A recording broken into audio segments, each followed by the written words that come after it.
नमस्कार, मैं हूं आशीष त्रिपाठी आपके साथ और यह कार्यक्रम है 5 की आंच। वादा कर्नाटक में लेकिन उबाल पूरे देश में। जी हां, कांग्रेस के मैनिफेस्टो में बजरंग दल को बैन करने की घोषणा से पूरे देश में सियासी तापमान बढ़ गया है। खास तौर से छत्तीसगढ़ जैसे राज्य जहां पे इसी साल चुनाव होने हैं। बीजेपी ने अपने सियासी तर्कश में मौजूद तीरों को कांग्रेस की तरफ छोड़ दिया। वहीं बजरंग दल भी सूबे में जोरदार प्रदर्शन कर रहा है और सीएम भूपेश बघेल ने दो टूक कह दिया है, अगर जरूरत पड़ी तो यहां भी बजरंग दल को बैन करने के बारे में विचार किया जाएगा।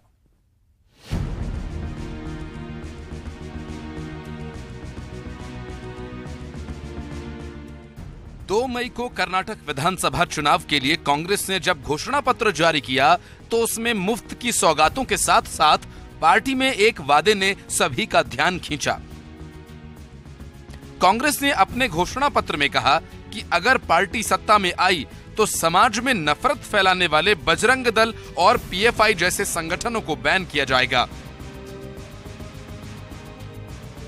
कांग्रेस की इस घोषणा पर सियासी बवाल खड़ा होते ज्यादा देर न लगी। कुछ ही घंटों के भीतर कर्नाटक में ही प्रधानमंत्री नरेंद्र मोदी ने कांग्रेस पर जोरदार हमला बोल दिया। पीएम मोदी ने यह आरोप लगाया कि कांग्रेस ने पहले श्री राम को ताले में बंद किया और अब जय बजरंग बली का नारा लगाने वालों को ताले में बंद करना चाहती है। कांग्रेस पार्टी ने अपने मैनिफेस्टो में बजरंग बली को ताले में बंद करने का निर्णय किया है। पहले प्रभु श्री राम को ताले में बंद किया और अब जय बजरंग बली बोलने वालों को ताले में बंद करने का संकल्प लिया है। पीएम के इस बयान के बाद पूरी बीजेपी हमलावर है। उधर बजरंग दल भी देश के कोने कोने में जोरदार प्रदर्शन कर रहा है। छत्तीसगढ़ में भी इसी साल चुनाव होना है, लिहाजा कर्नाटक में कांग्रेस के मैनिफेस्टो पर मचे सियासी बवाल की आग यहां तक आ पहुंची है।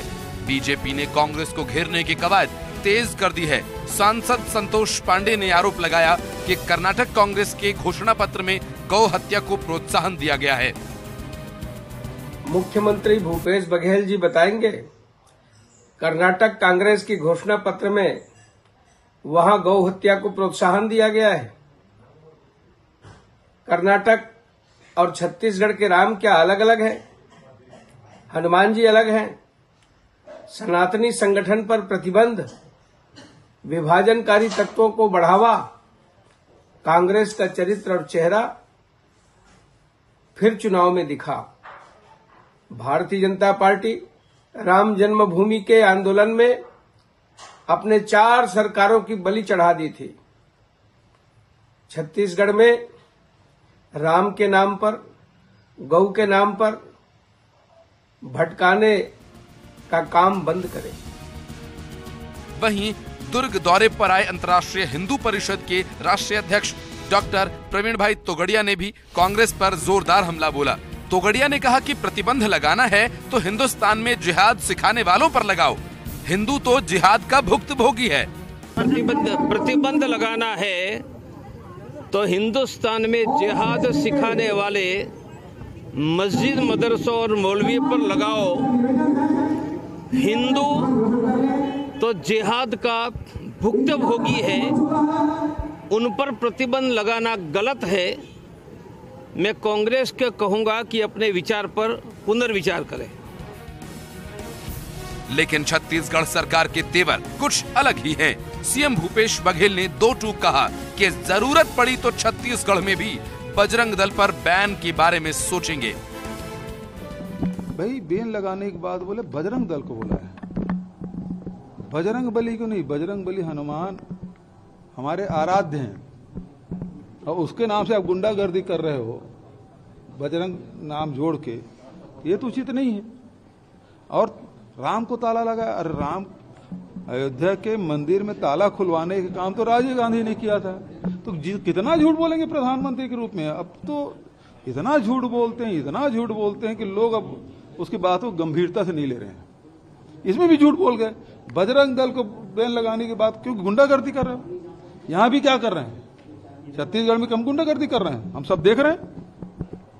बजरंग दल के सदस्य होने के नाते आपको यह अधिकार नहीं मिल जाता कि आप कानून में हाथ मिले। यदि कोई अपराध हुआ है तो अपराधी को सजा देने की प्रक्रिया है, संविधान में व्यवस्था है, पुलिस है, न्याय व्यवस्था है, सीधा एक्शन में। तो बजरंग दल के सदस्य होने के नाते आप कानून सीधा हाथ में ले लेंगे। तो इस बात को यदि रोक लगाने की बात यदि कांग्रेस कर रही है तो उसकी चर्चा तो नहीं कर रहे हैं। कर्नाटक कह रही हमारी सरकार आएगी तब, लेकिन छत्तीसगढ़ में तो कांग्रेस अलग देखो वहां क्या हो रहा है, उसके कारण से यहां ऐसा होगा। यहां की परिस्थिति के हिसाब से यहां के बजरंगियों ने कुछ गड़बड़ की तो उसको ठीक कर भी दी हम लोग, है ना। जरूरत पड़ेगी तो यहां भी सोचेंगे, लेकिन अभी वहां की समस्या के हिसाब से उस प्रदेश के जनप्रतिनिधियों ने, हमारी पार्टी के पदाधिकारियों ने जो सोचा है वो उसके हिसाब से। कांग्रेस के इस वादे से सिर्फ कर्नाटक ही नहीं बल्कि दूसरे चुनावी राज्यों में राजनीतिक तापमान और भी उबल पड़ा। एक तरफ बीजेपी और तमाम हिंदूवादी संगठन इस मुद्दे को लेकर कांग्रेस पर हमलावर हैं, वहीं बजरंग दल इस मुद्दे को कर्नाटक समेत पूरे देश में जोर शोर से उठा रहा है। Bureau report, news 18 Raipur.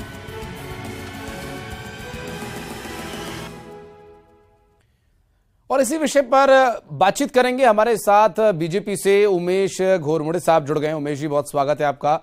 Subodh हरिद्वाल साहब हमारे साथ राष्ट्रीय प्रवक्ता यूथ कांग्रेस के हैं। अब सुबोध जी, चूंकि आपसे शुरुआत इसलिए करना भी बनता है कि एक तरफ आपकी पार्टी के नेता कहते हैं, मैं मध्य प्रदेश का जिक्र कर रहा हूं, जहां पर कमलनाथ जी कहते हैं हम हिंदू हैं, हमें पूरा गर्व है। खुद मुख्यमंत्री कहते हैं कि हम हिंदू हैं, उनके अनुयायी हैं और आराध्य हैं बजरंगबली हमारे। दूसरी तरफ उनके नाम से चल रहे इस संगठन पर बैन की बात। देखिए, बजरंग दल का अर्थ बजरंग बली नहीं होता। पहली बात, अगर बजरंग दल का अर्थ आप बजरंग बली मानते हैं तो इस शब्द का कोई औचित्य नहीं बनता। मैं भी हिंदू हूं, मैं भी रोज सुबह उठकर हनुमान चालीसा का पाठ करता हूं, डेली हर मंगलवार हर शनिवार कोशिश करता हूं बजरंग बली का दर्शन करने जाऊं। इसका अर्थ ये नहीं है ना कि मैं बजरंग दल का सदस्य बन जाऊं। बजरंग दल और पॉपुलर फ्रंट ऑफ इंडिया, इन दोनों को बैन करने का हमने निर्णय लिया है कर्नाटक में। अगर उसके पीछे कोई कारण होगा, और अगर बजरंग दल पर इतनी चर्चा भारत के लोग करना चाह रहे हैं तो पीएफआई पर भी करें, जो एक चरमपंथी संगठन है। चरमपंथी संगठन आप समझते हैं क्या होता है? जो इस्लामिक चरमपंथी संगठन है, जो किसी ना किसी तरीके से गलत एक्टिविटीज में धार्मिक सौहार्द को या सामाजिक सौहार्द को बिगाड़ने वाले संगठन है, उसको बैन करने का काम हमने लेने का वहां पे फैसला किया है। उसी के तहत अगर वहां पर बजरंग दल वहां की परिस्थितियों के हिसाब से सामाजिक सौहार्द को बिगाड़ रहा होगा, इसीलिए कुछ निर्णय लिया गया होगा। अब अगर प्रधानमंत्री नरेंद्र मोदी जैसे लोग अगर ये कहें जाकर के रैली में कि बजरंग बली को बैन करने का निर्णय लिया, बजरंग बली अतुलनीय है, बजरंग बली आज भी जीवित है, ये कहा जाता है। बजरंग बली को बैन करने वाला ना भूतो ना भविष्य ना इस देश में ना इस विश्व में कभी पैदा हुआ ना हो पाएगा। तो सनातनी हिंदू का टैग लेकर के घूमने वाले भाजपाइयों को मैं सलाह देना चाहता हूं, और प्रधानमंत्री नरेंद्र मोदी जी को भी, कि जाएं और कर्नाटक के 40% कमीशन लेने वाली सरकार से पीड़ित लोगों के आंसू पोंछने का काम करें। उसके उलट में मोदी जी खुद रोने लगते हैं, मुझे गालियां दे रहे हैं, मुझे चोर कह रहे हैं, मुझे सांप कह रहे हैं, अब कहते हैं बजरंग बली, अब कभी कहते हैं श्री राम जी। तो इन बातों पर अब जनता नहीं आने वाली है, और इनके झूठ और ढकोसलों से बचकर कर्नाटक की जनता कांग्रेस की सरकार बनाने वाली है। मुझे लगता है बजरंग बली के आशीर्वाद से हमारी सरकार बनेगी भी, चलेगी भी, और बजरंग दल और पीएफआई जैसे संगठनों को अगर बैन करने का निर्णय अगर हमारे संगठन ने वहां पर लिया है तो कुछ सोच समझ के लिया होगा, वहां की परिस्थितियों को, वहां की परेशानियों को सोच समझ कर लिया होगा। छत्तीसगढ़ की नक्सलवाद जैसी समस्याओं और अन्य समस्याओं को छोड़कर अब संगठनों को बैन करने के मैनिफेस्टो में शामिल करने की आवश्यकता आन पड़ी है।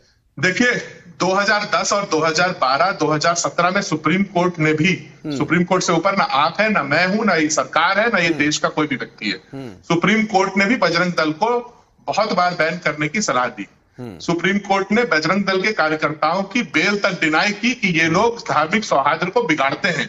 तो मुझे लगता है अगर छत्तीसगढ़ में, हालांकि बजरंग दल की ऐसी कोई गतिविधियां नहीं है, होगी तो जैसा माननीय मुख्यमंत्री जी ने कहा है, बिल्कुल अक्षरशः पालन होगा। अगर होगी तो उन्हें सुधार दिया जाएगा। और यहाँ पर छत्तीसगढ़ की सुबोध जी, मैं आता हूं आपके पास। उमेश जी हमारे साथ जुड़े हैं, बड़े धैर्य से आपकी बातें सुन रहे हैं, एक रिएक्शन उनसे भी ले लेते हैं। अगर थोड़ा बहुत भी कोई दूषित करने की कोशिश करेगा तो उसे पूरा सुधारा जाएगा। बिल्कुल बिल्कुल सुबोध। उमेश जी, सुबोध जी कह रहे हैं कि अगर ऐसी गतिविधियां होंगी तो बैन किया जाएगा, और अभी ऐसी कोई गतिविधि सामने तो आई नहीं है। पीएफआई से तुलना कर रहे हैं सर बजरंग दल की, और वो कह रहे हैं कि अगर बजरंग दल नाम है तो इसका मतलब ये नहीं है कि वो बजरंग बली उनका मतलब नहीं है। सर, नाम रख लेने से कुछ नहीं होने वाला, और पीएफआई से तुलना हो रही है।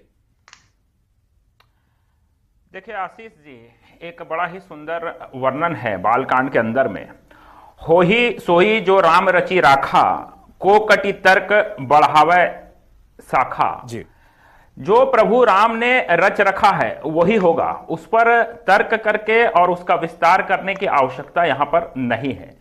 लेकिन जनता जनार्दन है और जनता लगातार देख रही है, और इसी प्रकार की गतिविधियों के चलते 2014 से लगातार कांग्रेस किस प्रकार से देश भर के अंदर में जनता की आंखों का कांटा बनी हुई है, जिसका परिणाम यहां पर कांग्रेस भुगत रही है। जिस प्रकार से आपने कहा कि पीएफआई से तुलना, दरअसल में मुद्दा तो वही है कि जो पीएफआई, जो एक कट्टरपंथी संगठन है जिस पर पहले से प्रतिबंध लगा हुआ है, उसको लेकर के आप घोषणा पत्र में आते हैं, और उसके साथ बजरंग बली की जय कहने वाले बजरंग दल से उसकी अगर आप तुलना करते हैं तो यह आपकी तुष्टीकरण और ध्रुवीकरण की राजनीति को परिलक्षित करता है, परिभाषित करता है। और आप किस हद तक जा सकते हैं तुष्टीकरण की राजनीति में, केवल वोट बैंक की राजनीति में, कि जो दल जो धार्मिक संगठनों को लेकर के चलने का काम करता है, जो भगवान श्री राम का जय घोष करता है और मातृभूमि के लिए, देश के लिए अग्रसर होकर के अग्रिम पंक्ति में काम करने का काम करता है, उस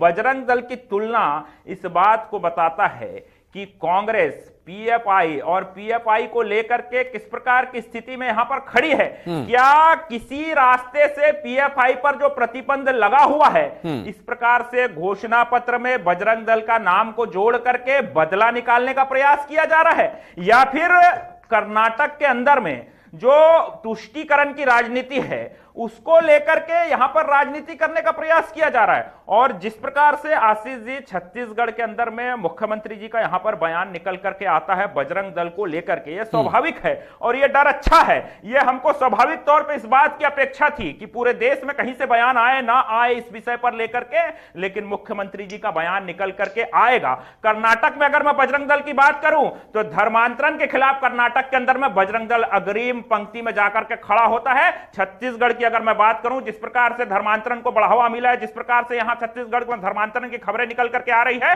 बजरंग दल मजबूती से यहां पर दबाव पूर्वक बहला फुसलाकर धर्मांतरण कराने वालों के खिलाफ यहां पर खड़ा दिखता है। लव जिहाद की बात करें, कर्नाटक के अंदर से लगातार निकल करके आती है, छत्तीसगढ़ में भी बीते दिनों इसी प्रकार की खबरें लगातार निकल करके आ रही थी। इन सब के खिलाफ मजबूती से जाकर के कौन खड़ा होता है, कौन लड़ता है? बजरंग दल के कार्यकर्ता जाकर के लड़ते हैं। उमेश जी, अब इन्हीं मुद्दों पर चुनाव लड़ेंगे, लेकिन जब अब इन्हीं मुद्दों पर चुनाव लड़ेंगे कि बजरंग दल को बैन करना है, पीएफआई को बैन करना है। सर, छत्तीसगढ़ में बहुत सारी समस्याएं, अब हम इसी मुद्दे पर लोगों के पास वोट लेने जाएंगे कि जी हमने बजरंग दल को बैन करने का घोषणा कर दिया है, या हम बजरंग दल को आगे बढ़ाने की घोषणा कर रहे हैं?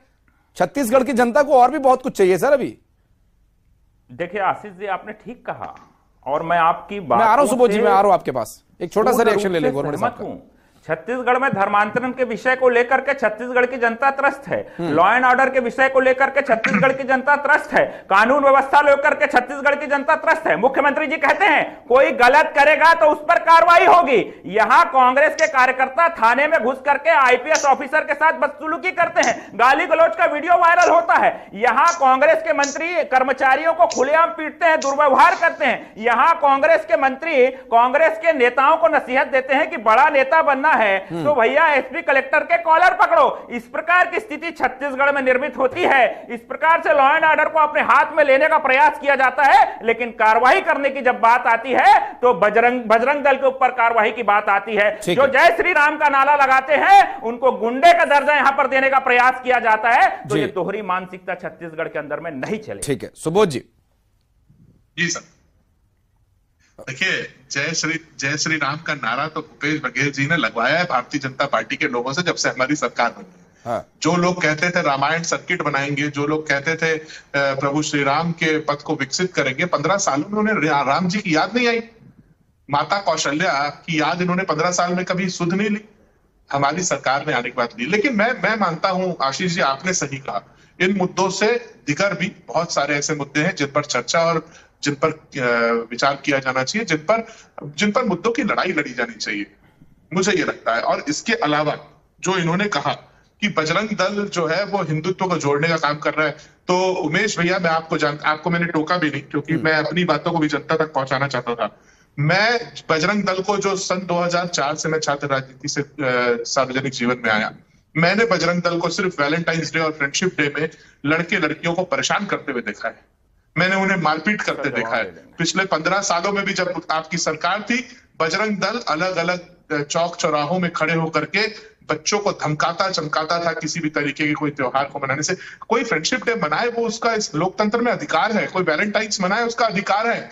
बजरंग दल ने किसी के चेहरे पर कालिक पोती, किसी के बाल पे च्युइंगम चिपकाया, किसी को गधे पे बैठा के घुमाया, अगर ये काम करेगा तो ये संभव नहीं। और इसीलिए भूपेश बघेल जी ने कहा, आशीष जी आपको एक बात और बताऊंगा, भूपेश बघेल जी ने सरकार आने के बाद उन्हें कहा था, आप धार्मिक गतिविधियां कीजिए, आप प्रभु श्री राम की आराधना कीजिए, आप बजरंग बली का पूजा पाठ कीजिए, अगर आप किसी को परेशान करेंगे अपने संगठन के नाम पर तो वो इस छत्तीसगढ़ में स्वीकार्य नहीं है। और इसीलिए उन्होंने कहा कि 4 साल से हमने सुधार के रखा है और सुधरे ही रहे तो बेहतर है। हम सुधरे हुए लोगों का समाज में स्वागत करते हैं, पर कोई बिगड़ेगा, कोई सामाजिक सौहार्द को बिगाड़ेगा, कोई समाज में समरसता जो फैली हुई है उसे बिगाड़ने का प्रयास करेगा, धार्मिक उन्माद फैलाएगा, नफरत फैलाएगा, तो चाहे वो पीएफआई हो, चाहे बजरंग दल हो, सबको बैन किया जाएगा। उमेश जी ने एक और बात कही कि पीएफआई बैन है। दोस्त आपकी जानकारी बहुत अधूरी नहीं, मैं कहूंगा बिल्कुल जानकारी नहीं है। यूएपीए एक्ट 1967 के तहत सिर्फ और सिर्फ केरला ने बैन किया था। आपकी सरकार जो मुंबई जी की चल रही है 4 सालों से, उसने उसे पालन पोषण किया, उसने उसे वहां पर परेशान करने का मौका दिया जनता को। उसी पीएफआई को बैन करने की बात कांग्रेस की सरकार करना चाहती है आने के बाद, और आएगी भी, करेगी भी, और जनता को शांति से रहने का एक माहौल भी जवाब देना चाह रहे हैं उमेश जी।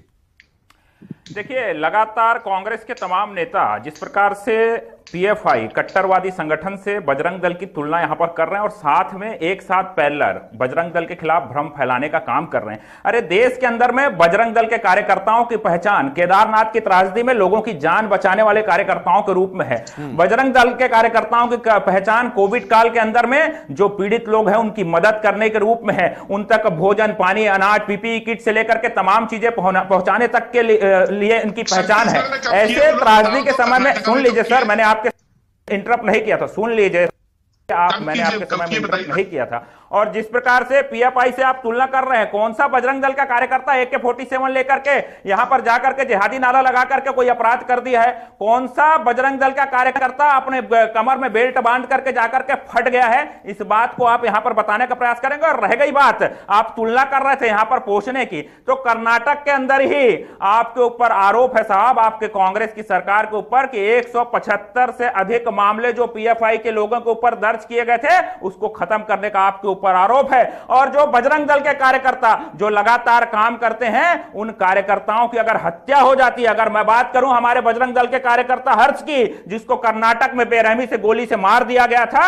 उसकी हत्या का आरोप अगर किसी के ऊपर लगता है कि पीएफआई के लोगों के ऊपर में लगता है। अगर मैं बात करूं बीजेवाईएम के हमारे कार्यकर्ता प्रवीण की, उसको चाकुओं से गोद करके उसी कर्नाटक के अंदर में मार दिया जाता है, उसकी भी हत्या का आरोप लगता है उसी पीएफआई के ऊपर, और उससे आप बजरंग दल की तुलना कर रहे हैं। इससे शर्मनाक बात और कोई कहीं नहीं हो सकती है। और जिस प्रकार की स्थिति है, यह भगवान प्रभु श्री राम का ननिहाल है छत्तीसगढ़। और जिस प्रकार से कांग्रेस का घोषणा पत्र आता है कर्नाटक के अंदर से, हमारे आराध्य, हमारे प्रभु बजरंग बली की जन्मस्थली से जिस प्रकार से घोषणा पत्र लेकर के आते हैं कि जो बजरंग बली की जय बोलने वाला, जो प्रभु श्री राम की जय बोलने वाला जो दल है, उस पर प्रतिबंध लगाने का ये समय कम है। सुबोध जी, एक बहुत ही क्विक रिएक्शन आपसे लेना चाहूंगा। एक छोटा सा रिएक्शन सुबोध जी आपसे रहेगा कि ये संगठन क्या कर रहा है, क्या नहीं कर रहा है, उस काम पर क्या हमें चुनाव लड़ना चाहिए? क्या जो बजरंग दल के जो हिंदूवादी संगठन होने का दावा करते हैं, राष्ट्रीय स्वयंसेवक संघ का आयाम है बजरंग दल, क्या सॉफ्ट हिंदुत्व का जो कांग्रेस का एक चेहरा है उससे उसकी छवि पर प्रभाव नहीं पड़ेगा आगामी चुनावों में? देखिए, हम कभी सॉफ्ट हिंदुत्व और हार्ड हिंदुत्व पर बिलीव नहीं करते, हम इस देश के इथोस पर विश्वास रखते हैं, इस देश की विचारधारा पर विश्वास रखते हैं। और मुझे लगता है कि हमें अपने हिंदू होने का सर्टिफिकेट भारतीय जनता पार्टी या आरएसएस जैसे संगठनों से लेने की कोई आवश्यकता नहीं है। और हाँ, जिस राज्य में ऐसे कोई भी संगठन अगर माहौल खराब करने का प्रयास करेंगे, वहां पर जरूर इन पर रोक लगनी चाहिए, जरूर इन पर कार्रवाई होनी चाहिए। आगे और करते हैं आप, चूंकि समय की कमी है इसलिए माफी के साथ मैं आप दोनों को रोकना चाहूंगा। सुबोध जी बहुत बहुत धन्यवाद आपका, उमेश जी बहुत बहुत धन्यवाद आपका चर्चा में जुड़ने के लिए। तो आगामी चुनावों में अब क्या और कुछ घोषणा पत्र में शामिल होगा और क्या रहेंगे जनता के लिए मुद्दे, इस तरह की चर्चाएं आगे भी हम करते रहेंगे। वक्त एक बहुत छोटे से ब्रेक का है, खबरों का सिलसिला आगे भी जारी रहेगा, आप कहीं मत जाइएगा।